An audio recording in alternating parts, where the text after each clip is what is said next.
ছাত্র জনতার অভ্যুত্থানের মধ্য দিয়ে শেখ হাসিনার সরকার পদত্যাগ করে। এরপর তৈরি হয় সংকট, কে হবেন নতুন সরকার প্রধান আর কিভাবেই বা গঠন হবে সরকার। এই সময় আওয়ামী লীগ ছাড়া বিভিন্ন রাজনৈতিক দলগুলোর সঙ্গে বৈঠকে বসেন সেনাপ্রধান।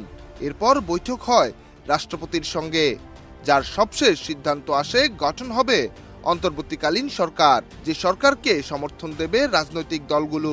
তবে এখন আলোচনা উঠেছে ডক্টর ইউনূসের সরকার রাজনৈতিক কিনা প্রশ্নে। প্রধান উপদেষ্টার প্রেস সচিব শফিকুল আলম এক মন্তব্য করতে গিয়ে বলেন, ডক্টর ইউনূসের সরকার রাজনৈতিক।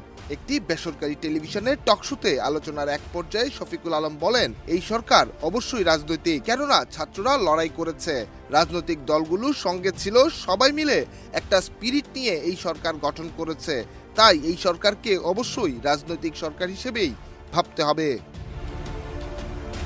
তবে এমন মন্তব্য নিয়ে ঠাট্টা করেছেন বিএনপি নেত্রী রুমিন ফারহানা। তিনি বলেন, এই সরকার কোনো স্থায়ী সরকার নয়, তাই তাদের বুঝতে হবে কখন তাদের কি করতে পারবেন আর কি করতে পারবেন না। এই সরকার তো আর রাজনৈতিক সরকার নয় যে ৫ বছর ক্ষমতায় থেকে আবার ভোটের সময় জনগণের কাছে যাবে। রুমিন ফারহানার এমন মন্তব্যের বিপরীতে শফিকুল আলম বেশ কড়া যুক্তি দিয়েই বোঝাতে চেয়েছেন, হ্যাঁ, ডক্টর ইউনূসের সরকার রাজনৈতিক সরকার। নিহার সরকার, অঙ্কুর, দেশ রূপান্তর।